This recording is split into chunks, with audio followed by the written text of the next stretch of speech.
Ibom Rising. It's a pleasure to welcome you to this segment of the program. I used to call this the guest apartment, where together we are going to be exploring all the trends and developments in Akwa Ibom State under the Arise agenda. And of course, on this program, in this segment today, would be an expose and of course a performance review of the all components and focal points in the Arise agenda of Governor Umo Eno in the past 16 months plus. My name is Emma Akpabio. Joining us to discuss this today is economic analyst and engineering consultant, a name that's ringing bell and reacting to most of the topical issues in Akwa Ibom State. I am talking about Dr. Wisdom Enang, fellow Nigerian Society of Engineers, join us on this program today. Doctor, you are welcome to the program. Thank you very much. I don't know which you would prefer, Doctor, Engineer, which of them? I'll just call you JR. Engineer Doctor. Engineer Doctor. Okay, it's a pleasure. Thank you very much. Thank you. I know you to be very busy person. Today you're in Abuja. The next moment you receive a call, you speak to us from Lagos. I'm shocked and have you in you. Of course, I won't be surprised that after this interview, we'll call you again in the next 45 minutes and it's in Abuja. What really keeps you this busy? I have a lot of things to add value to in terms of governance, in terms of building a sustainable economic framework. And I do this across board. So whether it is building it for clients or building it for the government and trying to ensure that some of the policies are sustainable, some of the policies are able to reach the people that are designed to reach and support. That's my job. So I put out these values and I help with policy reviews as well. So every now and then, whether it's clients trying to make more profit or keep a competitive advantage, or government trying to ensure that they have a maximum reach on the people, I'm working all the way from the Nigerian government itself, all the way to Ghana and all other African countries, even through subcontracting. I do get those jobs and try and do them. Politically, let me ask you, on a scale of 1 to 10, how would you rate the performance of the Rise agenda so far on a scale of 1 to 10 before it begins to do some sectoral review of them? So, okay, in terms of performance, in terms of performance, I'll rate it 8.5, and I have my reasons because there's always room for improvement. Okay, right?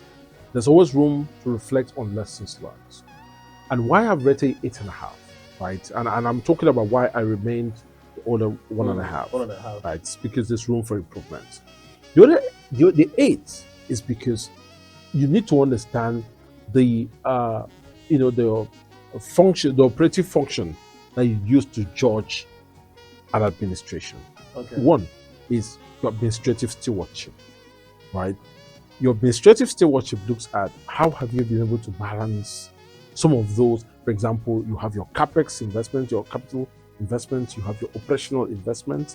Have you been able to manage it, right? And I'm coming to that. The second thing is, how have you been able to manage our debt obligations? Because it's typical to have administrations come in, and these administrations come in, and they're already getting loans.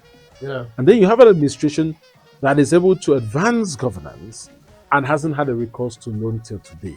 That's a plus, right? And then 2, we have an administration that has come in, has recognized the fact that, look, we need to first partner with the center to get the dividends of democracy. Very important. Have you heard that there's a deal signed for $1.2 billion for ASCON to be revived? Of course, yeah, but where? Yes. So that was good news. Good news. Absolutely. It's one of the dividends of the governor connecting. Correct. Connecting to the center. And there's so many other projects in the pipeline. That's one. So he has been able to maximize more than any other governor the dividends of working, democratic dividends of having to, harness your social capital. He has been able to do that. That's really important. And that's now trickling into huge investment. And I think that's just one of many to come. Then we've also got a government that says, look, let's even work on our organizational culture, right? Do we have to spend this money? Have you defended the budget? Is it absolutely necessary for you to make these expenses? what is our budget stewardship? There's now a conversation about holding people accountable. You don't just put numbers that you think you want to put it, and then they are not, realistic based on the money that we're making. How well are we stewarding it? And then also, when you look at your key performance indicators, there is the return on investment, for example. There is the time to the return on investment, and then there's the time value of money that how long the kind of value that money will have when you get that return. Yes, and all of that. And then you found a governor that looks at it. He says, "Look, I'm going to start with the humanitarian bucket items, right? So that we don't just have people waiting for the full glory days and then they're not able to survive. We're going to do the food voucher program. Correct. Just trying to be more euphemistic. We're going to do the food voucher program. We're also going to give compassionate homes to support people. We're going to give the pensions. We're going to give the gratuities. We're also going to give the 13th month, pay. Those are all things to rejig the economy. And let me tell you something. There's absolutely nothing wrong with that. It's actually a good thing. What do you think happened to the US? When the economy was down after COVID, they injected stimulus packages. Stimulus packages is simply money checks being sent to people to allow them start going to go and stimulate market activity. So they'll go to buy, the market woman will want to produce to sell, and then they kickstart the economy. What Pastor Moen has simply done is to say, okay, if you're not careful with stimulus packages, you create inflationary pressures. Inflationary pressures is simply where you have money, the quantum of money going into an economy, but it's not matching productivity levels. And what he has said is, okay, look, I'm going to sell in this stimulus into this economy, but I'm going to tie it to productivity and work. So it is a working, it's being tied or a marked to reward work. You're basically working and then you'll be able to get it. And then there's also some to make sure that people that are even in the lesser buckets of the social class benefit. So I think there's a huge amount, and not to talk about the infrastructure and the very technical. You're going to get to this. You've spoken about budgeting, and then we get to talk about it, the budgeting and investment, and as well as see how you give us some review of government's policies so far made in a bid to move away from total dependency on PAC, to let's see how to get our own idea. Well, let's take agriculture, for example. This one government that came and then said that it's going to make agriculture the culture of our people, taking Nigeria back to when we were actually known for what it is. And in those days, I don't know if I should call myself lucky enough to have been in that era, because we bought into the oil boom. Everybody attention must, at some point shifted to the oil. So let's take agriculture as quickly as we can, so that we can be able to maximize the few minutes that is left. Agricultural policy of Governor Umo Eno. How satisfied are you? And I will ask you pointedly, which amongst all these policies, which I know we're aware of, we've distributed seedlings, we've distributed cuttings, we've distributed, and then the governor has also emphasized on the fact of farm, and has even declared farm days in Akwa Ibom, for 1 free days, every farmer, first and third Friday gets to the farm, which in all the policies of government as regards agriculture is more touching to you, and then you feel that government should pay more attention to that angle so as to achieve its intention for agricultural revolution in Akwa Ibom. I think the governor's intentions are superb, because I like to judge it based on policy intents, and then policy design, policy implementation, policy outcomes. Design, implementation outcomes. Okay.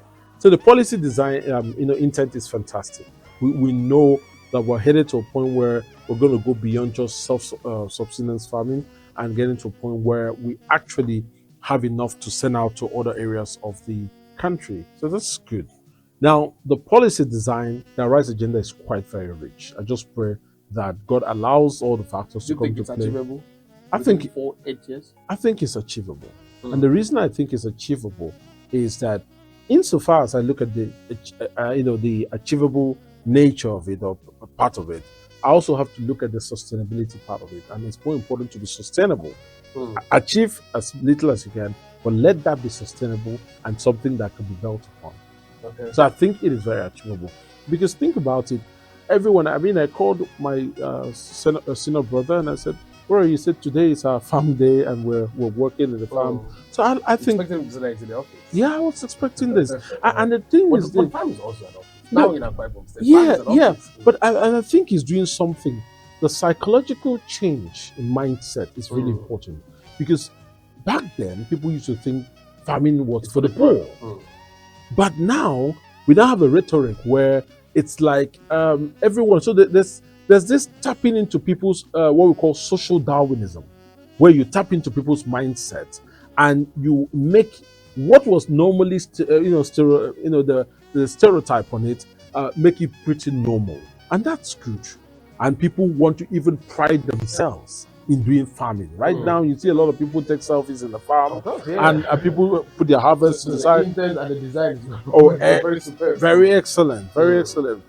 Now, when you're thinking about, okay, the full implementation, now you need to think about something. Let's look at the value chain and see the problem. The problem is a lot of people that take this product out from the farm are having problem with processing and storage, because food items have some lifetime, perishable. And so, yes, those industries have to be developed, but yes, they do take time.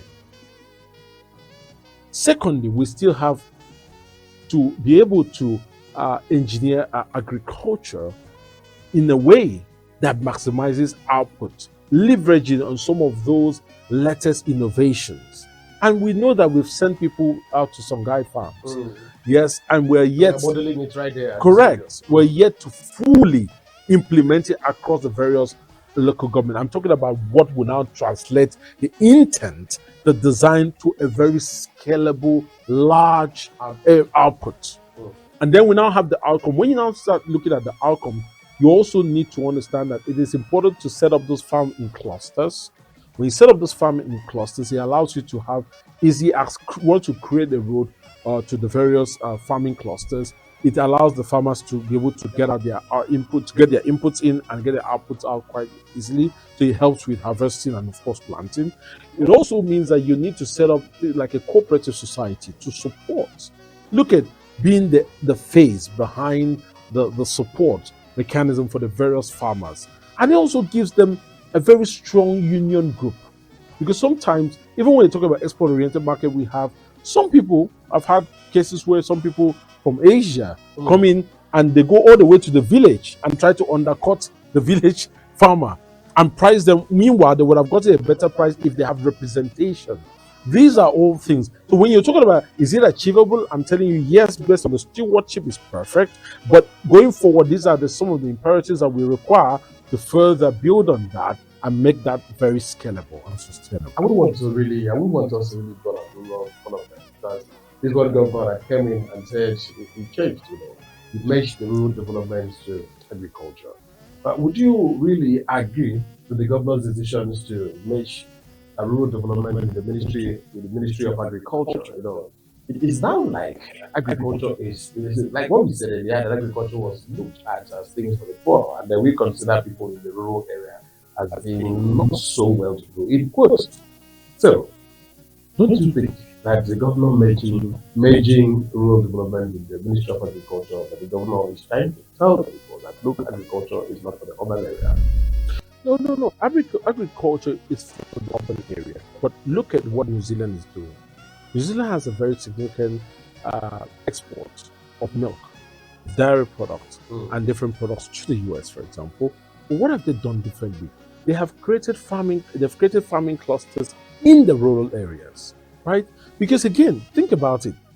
If you begin to clear those farming clusters and people that do commercial farming come up to take off those lands, they would have to develop the roads leading to their farms. Imagine if they have thousands of hectares, and they have to create those roads. They have to grade the roads, even if basically they're not tarring it. They have to make pathways even within their farms and even up to their storage centers. So when you begin to build a framework around developing agriculture and you put it towards the rural areas, it means that you're sending a signal that we have farming clusters and regions that we have earmarked for certain farming. Now, let me also tell you something like someone that has also done farming. Sometimes I did a social experiment where I tried, take some seedlings, planted in different farms of mine, and see how well they did. The maximum produce I had was deep in the rural areas. The township areas that were more prone to erosions and all of that did not give me what I wanted. So sometimes sometimes it is scientifically, it's all about data. They've done the data and seen, well, that the best yield will come from these areas because why? They have, for the largely, they've not been disturbed. The ecosystem that's supposed to support the farming produce has not been disturbed. Not like in the urban areas where there's a lot of, stuff that will wash off the topsoil, humus, and all of that. Those areas are not disturbed. So once you put anything there, it grows. And I remember the only cocoa farm I have, I had to get down very huge weeds and trees just to access that land because that was the best yield I had. Cocoa farm in Akwa Ibom? Yes, in Akwa Ibom, in the Senodum local government area. Have you started harvesting? More than, I've been harvesting for a couple of years. And you have off-takers or buyers? Yes, I have off-takers. I mean, it wasn't, how large is the farm? Wasn't much. I mean, it's not that large, but it gives me income of worth about $1 million every 5 months. Thereabout, I get about $1 million. But it's just, as I said, it was a social experiment. It wasn't intended to be like, a large farm where I make my livelihood. It was something that I said, okay, let's try this. And I had a couple of farms here and there. But as I said, the further I got into the rural areas, much proper, the better yields that I got in terms of my social experiment. Okay, I think from what you've discussed so far, you've touched the agricultural revolution, you've also touched rural development, and then that takes us to the next, the focal point in the Arise agenda, which is infrastructure. And mix this infrastructure as well with the security. This one governor that I said time without number. That's for people that are expecting to come and build, massive infrastructure as legacy project. For the people that keep looking for a visible legacy projects, that are likely going to fail. That's his legacy project is the welfare of the people, and this he has demonstrated in most of the things, the welfareism of local government workers everywhere. But recently, the governor, that this takes us to Lagos. Many people expected probably that the governor, in the bid to see how to create more aesthetics in the state, and of course make our state look like what we see in Dubai. Because if you say I'm turning a problem to Dubai, so we expect to have high-rising structures. Boom, the governor was in Lagos, and almost everybody left the state for Lagos State. In your own analysis, analyzing this policy, the governor has also said that in 24 months that project will be completed, and then sold out to people, white some will be returned. How good is that investment? And it can also take us through other investments of the state government under the Arise agenda that are so pleasant to you. All right. When you look at investments, I like to say, what is the objective function? The objective function, is it to maximize the capital returns, or is it to maximize the social returns? There are always two things, yeah? And if you want to maximize your capital returns, like the Ibom Towers, how you choose your investment would be which one gives you the quickest return. Because you could have a good return, but it will come in 10 years. Like short term, medium term. Correct.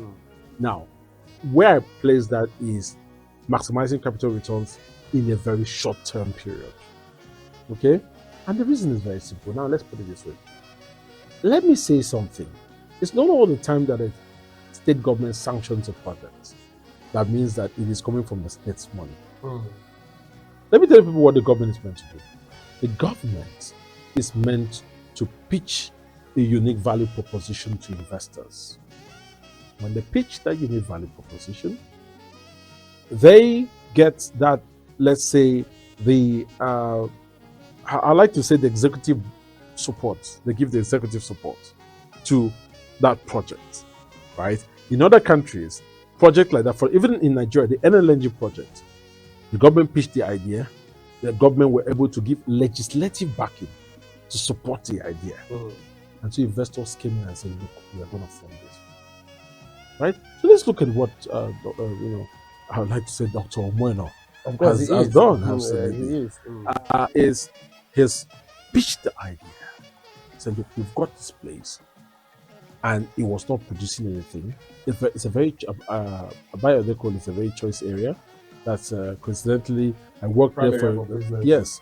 I worked there. There's a KPMG building just at the corner, and there's ExxonMobil building where they used to rent just at the corner as well.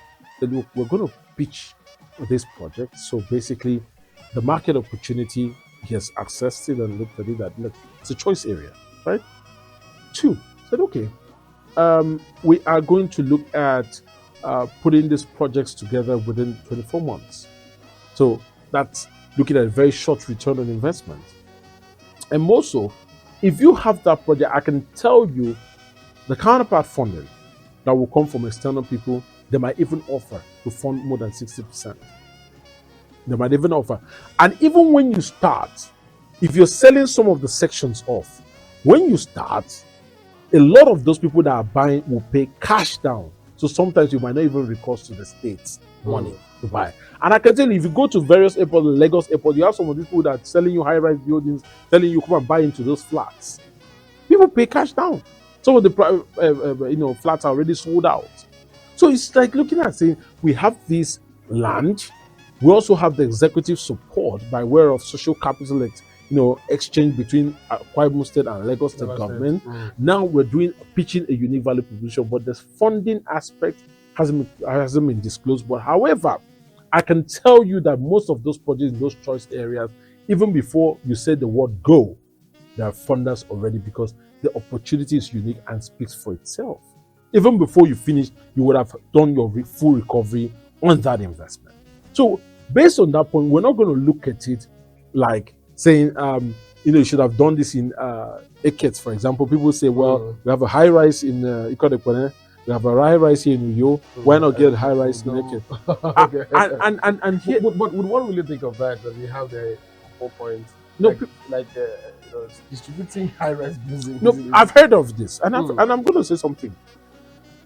When the Uyo high rise building, Umo Towers, yes, came there, and it was built. One of the things that I know that the government would have been struggling with is maximizing the utility value of that project. So there are two things. There is the value when it comes to constructing it, and then there's the value when it comes to utilizing it. That's why a lot of government assets are built, completed, but not utilized. Some underutilized. Exactly. Now, one of the, and I'm going to say something very clear. One of the arguments that I was privy to at the time where the towers, the Dome Towers was built, is that ExxonMobil was going to come and stay there. And that went all the way to the presidency. And ExxonMobil made an argument. They said, look, we don't get oil from Lagos, but NNPC office that we liaise with is in Lagos. The people that the office we pay taxes to are in Lagos. All the other partner companies that we work with are in Lagos. What is going to be the advantage of coming to Akwa Ibom to base our headquarters? Remember, just at the time, there was this argument about all producers should go back to where they're producing and build their headquarters there, right?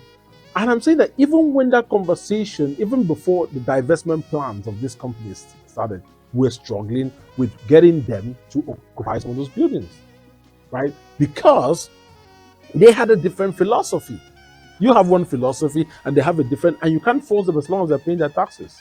So basically, we now have a project that maximizes, yes, the capital. We have very good capital for constructing through making an investable, proposition, and we then also have a very good chance at maximizing our utility value as well. Because before you complete it, people will come. Now, what is this? As I said, it's back to, is it a social project or a capitalist project? And when you look at it, it's a capital project because it adds to Akwa Ibom's income.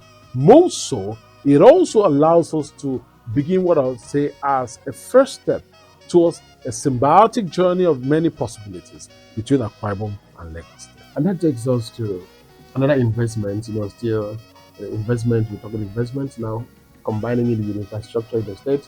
Ibom Air, when Ibom Air started, many people linked it to Deep Sea Port. People are saying over time we've been struggling to get a deep seaport. Before you get to tell us that if it's even possible for Akwa Ibom State to have a deep seaport, let's talk about Ibom Air.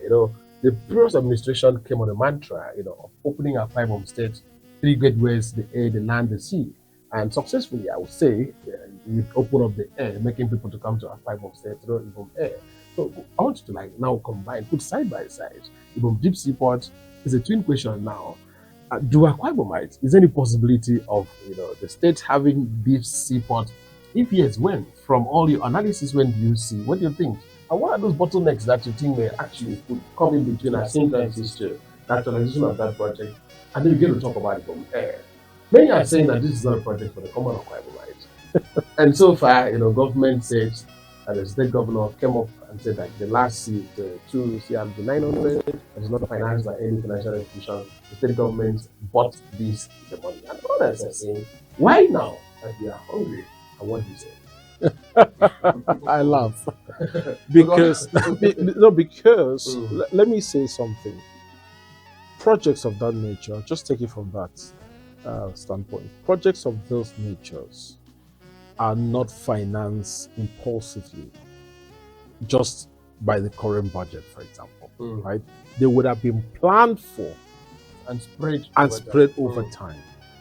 So it's not like, and let me say something. Sometimes you have entered, let me put it this way. Let's back out a little bit. You go to an airplane producing company and say you need them to, you want to buy an aircraft and you want them to, change it to your style, or maybe you even go to Boeing and say, look, we need some of your aircraft, whether you're able to refurbish one for us or brand new, doesn't matter. We need it. And then Boeing says, for example, this is going to cost you, let's give a number just for arbitrary discussion purposes.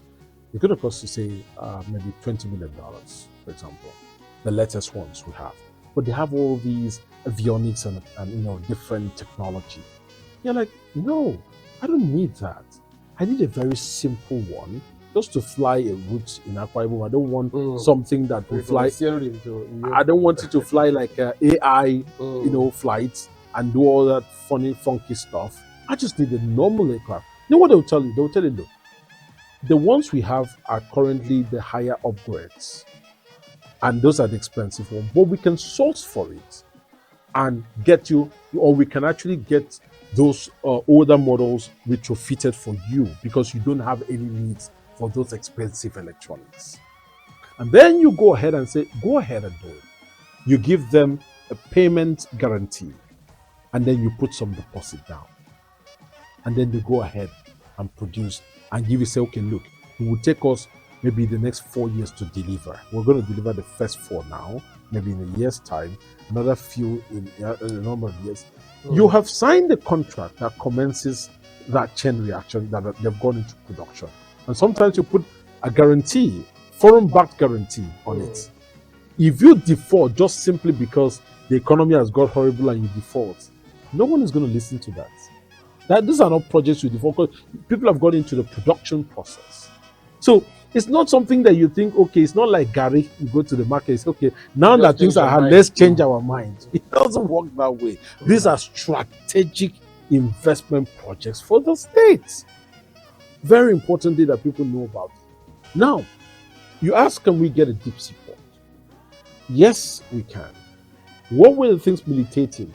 It was the economic politics, right? Let me tell you something, and while I think it will be possible. Before now, there was this power, I'd like to say dichotomy between the federal mites, what is in the exclusive purview of the federal, because I wanted to get to that, and what the regions can do. And so it was always, and if, God forbid, you don't have a good relationship with the center, a lot of things will not get executive approvals. It's dead on arrival. But now, what is the rhetoric? Create an empowerment program that sends power back to the regions. Let them develop the full potential. Right? And that's the rhetoric now. If we give this administration at the center another 2 years and all the regions are empowered with the full tools, then all those approvals will not have to. In fact, it might just be a case of a rubber stamp at the center, and not really that there could be an administrative halt if the center is not happy with the whoever is managing at the state. But this is something that is happening. I'm not going to cut you short because we're talking about that relationship that's in Baltic and mutual relationship, and we're trying to return things to to the regional and probably the state governments. Some times ago, the state government played host to the Minister of Aviation, who was right here in the States, Mr. Festus Kemo, and then he described, the MRO that we have in Akwa Ibom State, and of course, entirely Akwa Ibom State aviation sector as Nigeria's best kept secret. But recently, it's in the news everywhere that the federal government is thinking of also building an MRO. And the problem, many people, some people on different what are saying, why is it coming from the minister who probably visited Akwa Ibom? And we, the Akwa Ibomites, many were expecting that rather than the federal government, pushing to build an MRO, we're looking at trying to fast track the signings of all the papers so that the state government, the MRO that is here in Akwa Ibom State, and is described as the best secret of Nigeria by the Minister of Aviation, should immediately come on board. So, don't you think people that are scared of the MRO not coming on board are right? And don't you also think that the federal government, thinking of making moves to also build an MRO, that will have a negative consequence on the MRO that we have in our Akwa Ibom State that is yet to be on operation? No, I don't think so. I think so. I like to look at it this way. There is a market need and a market opportunity, right? For long we've had the need for an MRO because a lot of our servicing of our aircrafts are done abroad, right? I've seen even some company aircrafts that have been on board have to go all the way to South Africa to get service. But very importantly, I want to let you understand that there's a market opportunity, right? And we can unlock that. You're talking about, listen, no one is going to give you, that economic pedestal to stand on, right? For free. It's not given. You get it. Absolutely. You go for it. It's just like power. No one gives it to you on a platter of gold. You show that you've got the knowledge, you've got the skill set, and then it is then said, you can take up and then you can go ahead and lead. Now, what I think Akwa Ibom needs to do is to show that it has the prowess. We can do it. What we can do is already, because of our hotel sector, right? The hotel tourism sector, where we have the hotels and all of that, we are getting conferences here. So we're creating even a gravitational pull of the market for Ibom Air. A lot of people bought that flight. For example, the Pharmacists Association of Nigeria were here just last week, and they had their elections here. That's the size of our package today. Special thanks to you once again. Thank you. And then for you that have been listening to us, I'm sure you had value for your time. This is one program where we bring you up to speed with all trends and development in Akwa Ibom State. That's why we tell you at all times you need to follow all state governments platform, Akwa Ibom State government, follow on YouTube, follow on Facebook, all social media handles of the state government, verified handles, please, so that you can always have first-hand information on everything about Akwa Ibom State. My name is Emma Akpabio, thanking the executive producer of this program, the chief press secretary to the governor of Akwa Ibom State, Mr. Ekerete, without extending some thanks to entire production teams. Stay out of trouble. I do say this at all times. But if you have business, call me. A problem, call God. But for anything good governance, Pastor Umo Eno, always to the rescue. Goodbye.